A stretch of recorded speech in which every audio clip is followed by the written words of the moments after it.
J'ai une question à vous poser. Qu'est-ce que l'énergie d'une ampoule et le sexe ont en commun? Oui, les deux nous empêchent sûrement de dormir, mais je parle d'autre chose. Pour obtenir l'énergie, il faut détruire quelque chose. Pour alimenter une ampoule, il faut brûler quelque chose, lâcher d'une certaine hauteur, etc. Pour le sexe, il nous faut manger. Et au final, on va avoir la même énergie universelle qui se mesure en joules. Pour faire briller cette ampoule pendant 24 heures, il faudra autant d'énergie que celle libérée par un bidon d'essence comme celui-là, une tasse de charbon comme celui-ci, une minuscule morceau d'uranium ou toute énergie d'un repas sur une journée. Et bien que les apparences sont différentes, la quantité d'énergie en joules reste identique. Donc l'énergie, elle est partout. Pourquoi les mecs en costume bandent aussi fort pour du pétrole et du gaz? Pourquoi continuons-nous à percer la terre, à l'étoffer sous la poussière de charbon, alors que dans nos villes, quelque chose brûle, fume ou gronde sans cesse? En 2025, l'énergie alternative est partout. Les panneaux solaires et les éoliennes produisent de l'électricité. Nous avons les voitures électriques qui vont à 5 km/h en à peine 3 secondes. Ouais, le monde futuriste parfait, non? Euh, Pas tant que ça. Ouais. Il est le temps de parler de l'énergie propre, honnêtement. Maintenant, vous allez découvrir. Peut-on capturer un éclair et le brancher directement à une prise? De quelle taille est la plus grande batterie au monde? Comment remplir le réservoir d'une voiture avec de l'eau? Comment recharger un téléphone avec un feu de camp qui fabrique du carburant à partir des déchets? Et à quoi ressemblerait le système énergétique du futur?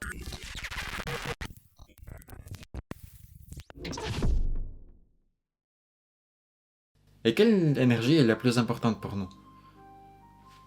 Quelle question stupide.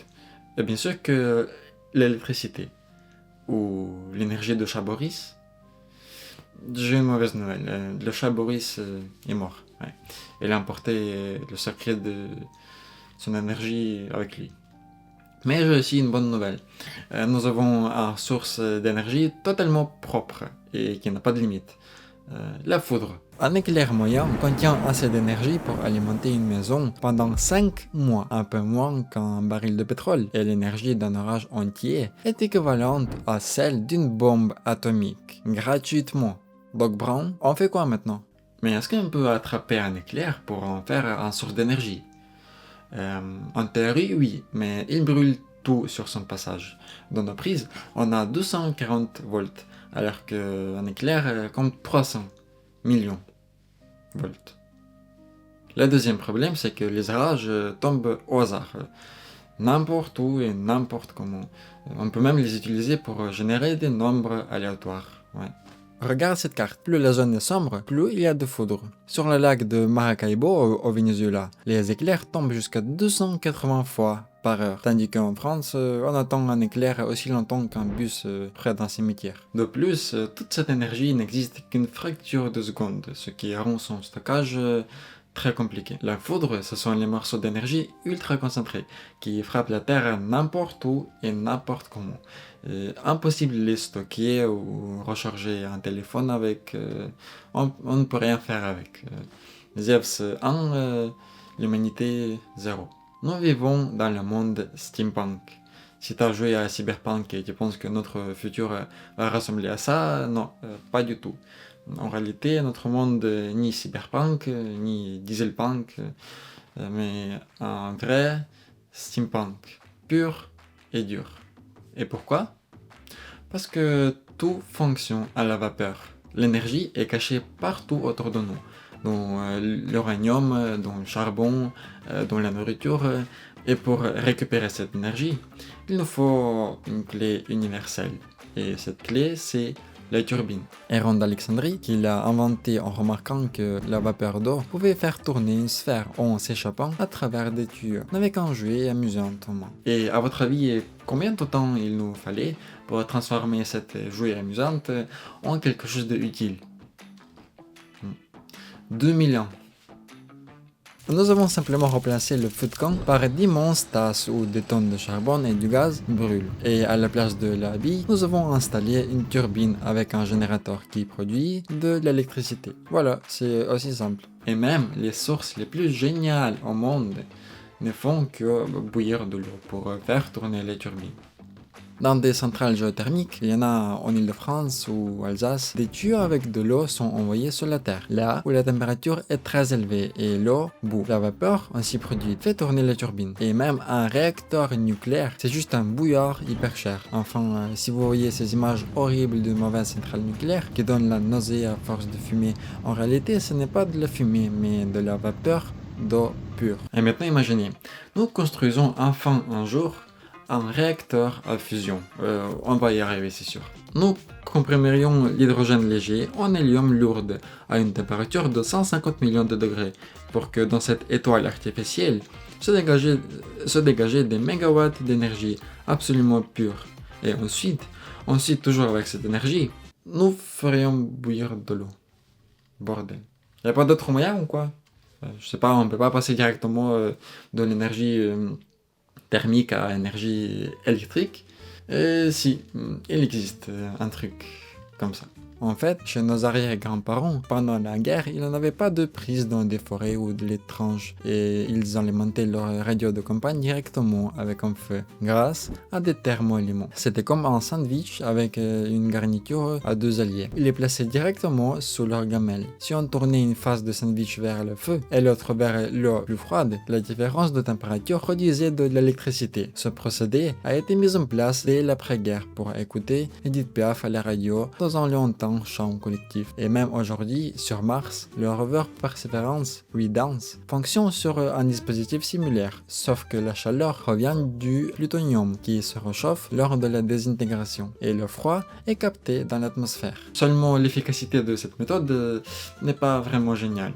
Seulement 5% de la chaleur devient électricité. Bon, soyons francs, nous avons deux joujou principales avec lesquelles on peut générer de l'électricité sans les vapeurs d'eau. Ce sont les éoliennes et les panneaux solaires. Ça a l'air grandiose, des champs entiers de panneaux solaires. Chaque cellule était constituée de 2 plaques de silicium, entre lesquelles, sous les rayons du soleil, les électrons circulent et se rejoignent en un courant. Ou encore, de magnifiques forêts d'éoliennes qui tournent gratos, actionnant de vieux et bons générateurs. En Europe, ces deux sources d'énergie fournissent déjà plus d'énergie que le charbon. Ces sources d'énergie, c'est la grande tendance moderne, mais ils ont apparu bien longtemps déjà.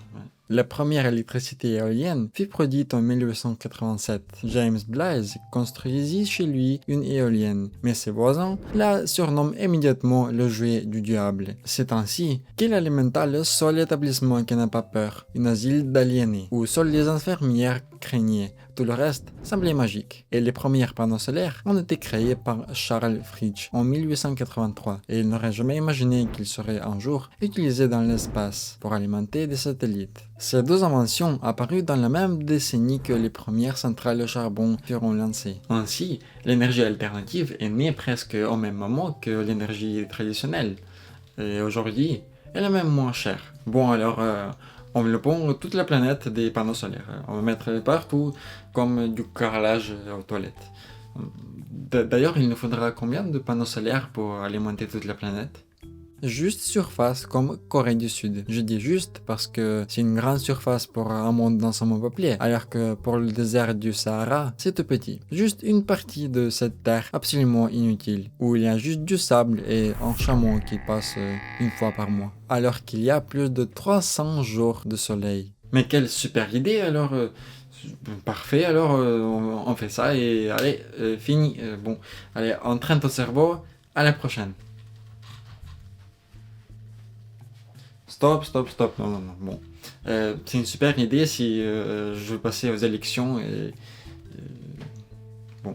C'est pas une idée aussi bonne que ça. En réalité, elle fera s'effondrer tout le système énergétique mondial pour plusieurs raisons.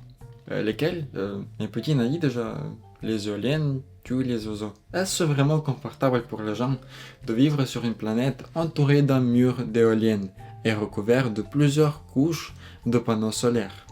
Tellement les oiseaux meurent. Ils tremblent tellement à cause des vers qui sortent de la terre. Bizarre. Ce n'est pas une blague. C'est en fait les conséquences graves de l'utilisation des méthodes modernes. Voilà. Les oiseaux Bon, souvent que ce que nous dérange pour passer entièrement aux panneaux solaires et les éoliennes, ce ne sont pas la mort des oiseaux, non. C'est autre chose. Le soleil et le vent, ce sont les sources renouvelables. Le soleil, il est toujours là, donc ça va. Mais le problème, c'est que pour transformer cette énergie en électricité, il nous faut créer ces panneaux solaires et ces éoliennes. Et c'est là où on a des problèmes, des petits problèmes. Ouais. Si vous voulez construire une ferme éolienne moyenne de 100 MW, il faudra 30 000 tonnes de minerai de fer, 50 000 tonnes de béton et 900 tonnes de plastique. Et si vous voulez un champ de panneaux solaires de la même puissance, multipliez la masse totale de ressources, minerai, sable, ciment par 2,5. Mais d'où sort cette idée, pardon? Le concept est simple. Extraire quelque chose de la terre en rasant des forêts avec des bulldozers dans les pays pauvres. Aujourd'hui, nous sommes très inquiétés pour le plastique. Même si certains se moquent complètement de plastique, vous voulez un sac? Oui. Combien? 3. Mais la société est inquiétée, les scientifiques aussi. Et si on va passer à 100% à l'énergie propre, une nouvelle vague de déchets nous attend, notamment des anciennes pales d'éoliennes. Elles sont fabriquées en fibre de verre pour résister aux vents de tempête et aux précipitations. C'est génial, non? Mais elles ne se décomposent pas. 1000 pales restent simplement là, à l'air libre, en attendant qu'on les récupère. Certaines d'entre elles, de la taille d'un terrain de foot. Et on ne voudrait pas qu'un jour on nous dise qu'on a passé à 100% à l'énergie propre, mais tout discrètement on enterre des milliers de pales et des batteries. Le deuxième problème de l'énergie propre, c'est qu'on consomme quand on a envie. Et on a envie à des moments bien précis. En moyenne, notre journée électrique commence à 7h du matin. Nous nous réveillons et presque simultanément, nous allumons un bouilloire, grille-pain, machine à café, nous prenons une douche, forçant les stations de pompage à faire circuler l'eau. Nous allons au travail en transport divers. De 11h à 18h, la plupart d'entre nous travaillent et les appareils gourmands s'allument bien moins souvent. À 18h, tout le monde rentre chez soi, allume la lumière, prépare à manger, regarde la télé, joue à des jeux, etc. Vers 23h, la ville s'endort et seules les usines continuent de fonctionner pendant le quart de nuit. Voilà à peu près comment se présente la charge sur le système énergétique pendant la journée. Et les éoliennes, avec les panneaux solaires, ils n'ont rien à foutre de ce qu'on veut.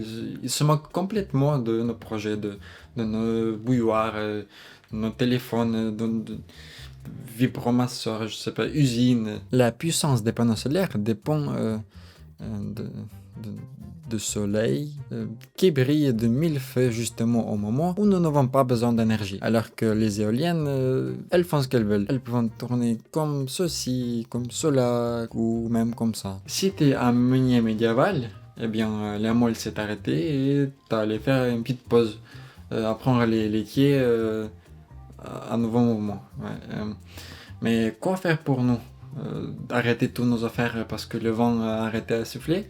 Ou le soleil s'est caché? Non, il faut quelque chose de stable, un truc classique qui va marcher jour et nuit. Ouais.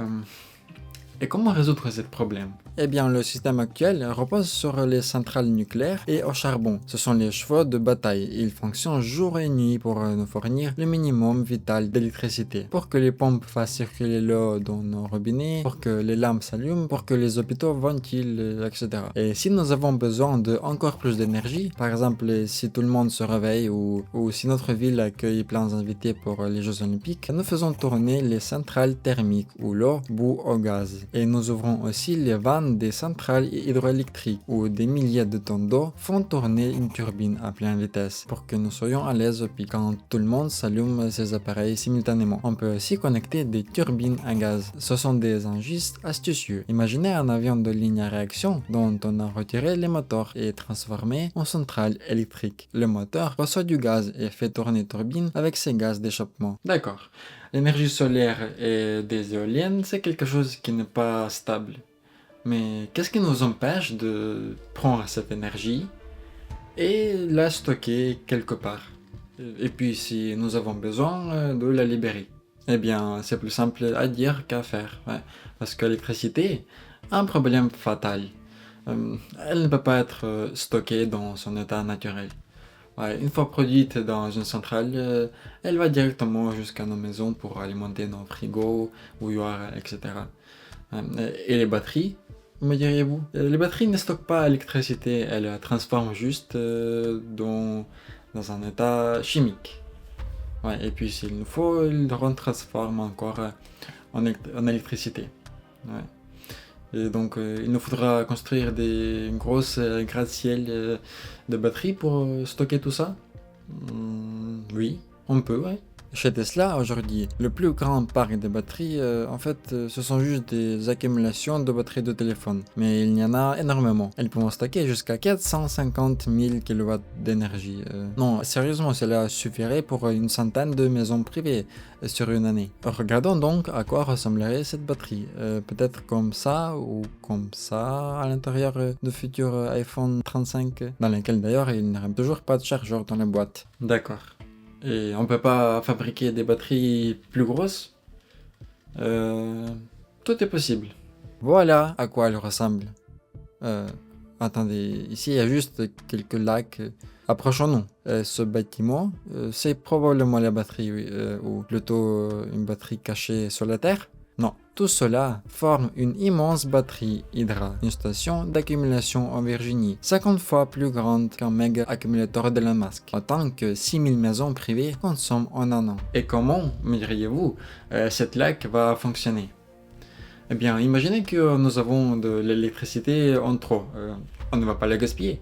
Par exemple, on utiliserait cette électricité pour pomper 1 million de tonnes d'eau de nuit depuis le lac inférieur vers le supérieur, pendant que tout le monde dort en ville et que l'électricité n'est pas vraiment nécessaire. Et le matin, quand tout le monde se réveille, allume la lumière, les machines à café, bouilloire, etc., là on ouvre le robinet et toutes ces tonnes d'eau pompent dévalant la colline et font tourner les turbines. Et voilà, l'électricité est toute fraîche, mais à un prix un peu plus élevé. Et le plus intéressant, c'est que nous n'avons pas besoin de transformer l'électricité en énergie chimique.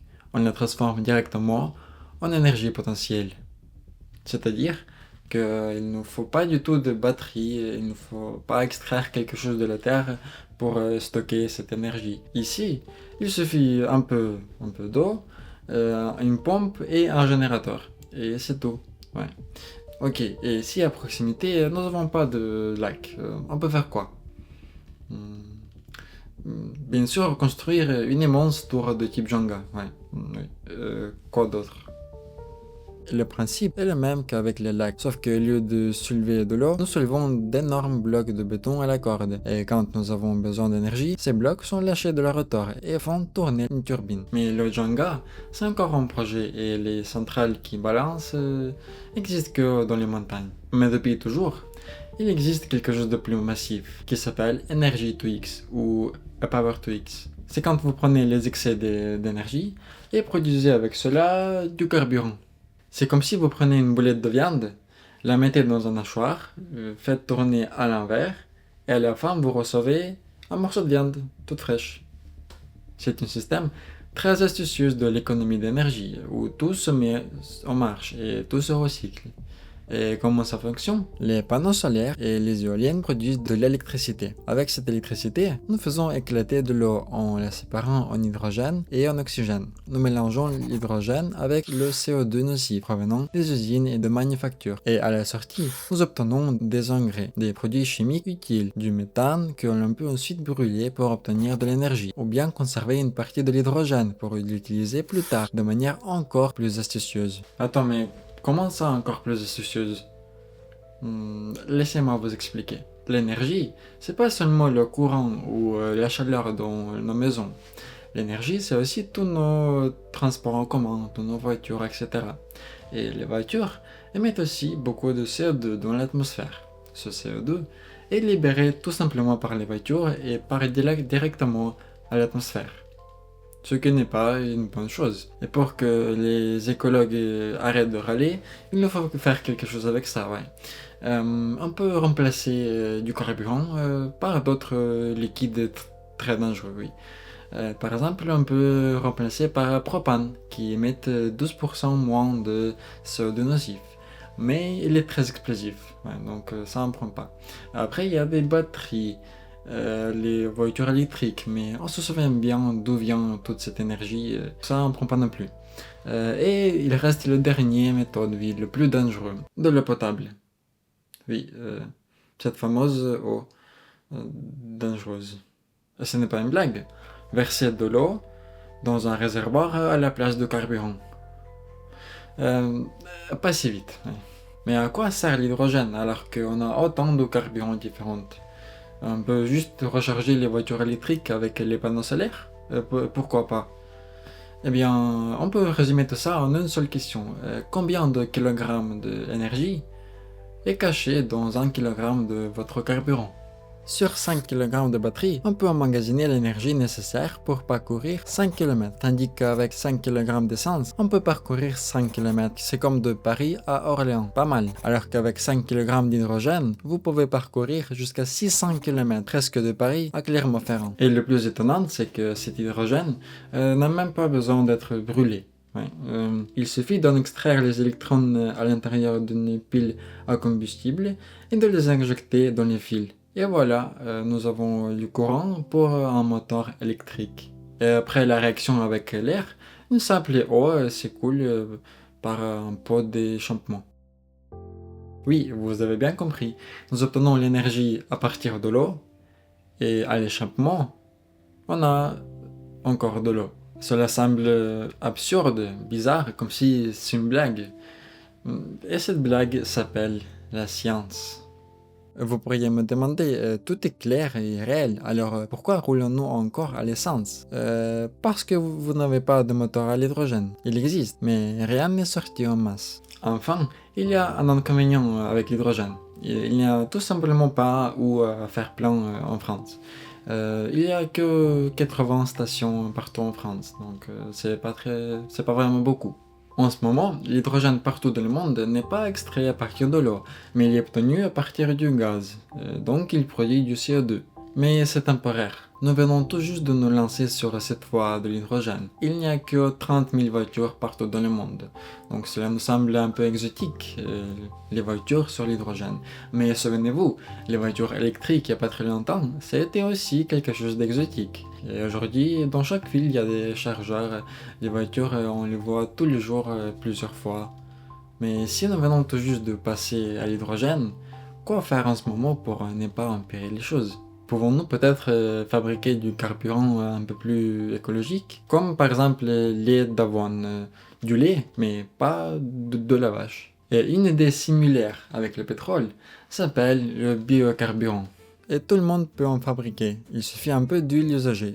Oui, sérieusement, on collecte l'huile usagée, on la met dans des citernes, on les mène pour recyclage, et voilà. Quant au diesel, son analogue végétal, l'essence végétale, se fabrique même à la maison, dans des appareils ressemblés à des alambics faits maison. Oui. Et chez nous en Europe, il est déjà disponible dans des stations-service. C'est le même diesel que d'habitude, juste pas à partir de pétrole. Mais stop, ce diesel, ça reste diesel, c'est-à-dire qu'il rejette du gaz nocif.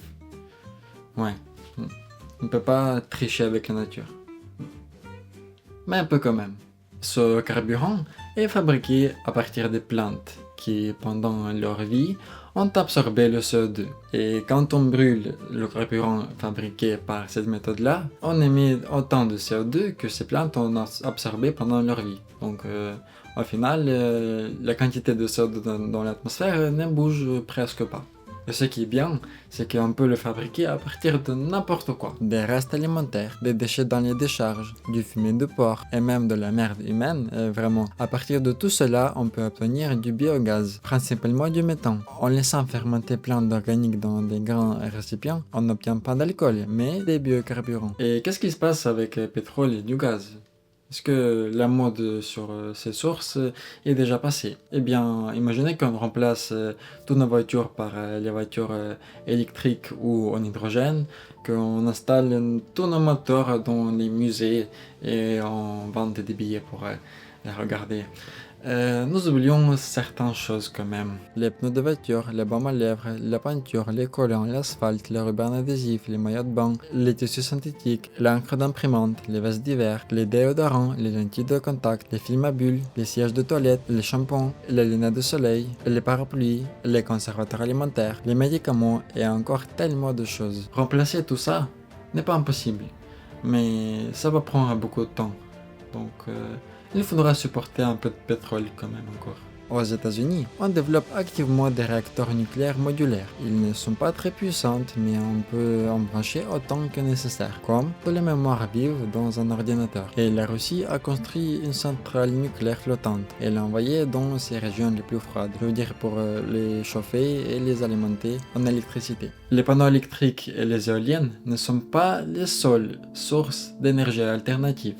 Il faut faire les choses de manière astucieuse. La géographie de chaque pays indiquera lui-même où trouver l'énergie propre. Par exemple, là où il y a des sources de chaleur souterraines, on peut utiliser le gaz et construire des centrales géothermiques. Là où il n'y a ni chaleur ni gaz, on installe des petites centrales nucléaires et on utilise aussi le vent avec des éoliennes. Mais surtout, l'objectif est de ne plus chauffer avec du charbon, mais avec du méthane. Et ce méthane, on ne l'extraira pas du sol. On va le fabriquer en usine à partir de CO2 rejeté par nos usines polluantes, en utilisant de l'énergie propre des éoliennes et des panneaux solaires. En bonus, on pourra aussi produire de l'hydrogène pour alimenter nos voitures. Bien sûr, il reste le problème des déchets nucléaires, mais comme vous le voyez, aucun moyen de production de l'énergie n'est parfait. Certains sont trop chers, d'autres peu efficaces, etc. Mais il y a déjà une compréhension de manière dont on va recycler les déchets nucléaires pour en extraire de l'énergie. Et nous devrons apprendre à le faire, car reconstruire un système énergétique, c'est pareil que commencer à prendre soin de son corps, abandonner la malbouffe qui vous donne de l'acné et commencer à manger normalement. Bref, c'est un chemin très difficile et qui est pour plusieurs générations. Entraîne ton cerveau et à la prochaine.